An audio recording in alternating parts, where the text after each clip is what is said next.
We're happy to talk to Peter Schiff. He's chief economist at Euro Pacific Capital. He joins us now with his reaction to inflation. Peter Schiff, you hate to feel vindicated over something as horrible as inflation, which really is one of the worst things that can happen to a country. But you have been warning of this for, I mean, the years we've been talking to you. Oh, sure, Tucker. And it did just happen overnight. Inflation has been a problem for a while. We just didn't care about it when it made stocks go up or real estate go up. But now that it's making food prices go up and energy prices go up and rents go up, it's a bigger problem. But, you know, inflation is not created by COVID. It's not created by Putin. It's not created by greedy corporations gouging their customers. There's one source of inflation. The actual definition of inflation is an expansion of the money supply.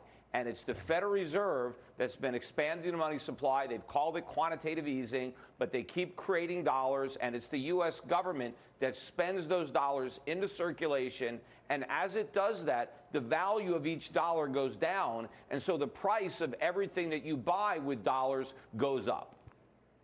So if you're I mean, you grew up in this country. You grew up in what was a middle-class country. Measurably, it was majority middle class. It no longer is. Hasn't been for quite some time, and it's becoming completely lopsided. That seems like, and that's a recipe for volatility. Okay, so that seems like one of the main effects of this Fed policy.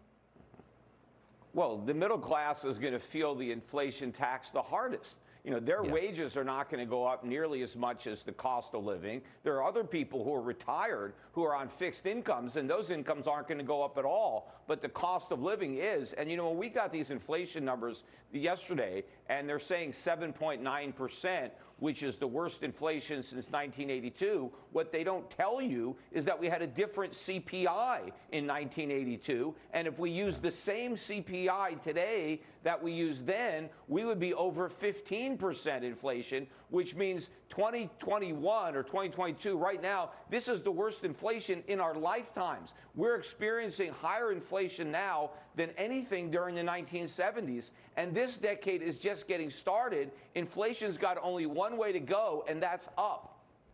I mean, look at the price of assets, from real estate to minerals. I mean, it reflects the falling value of the dollar, obviously.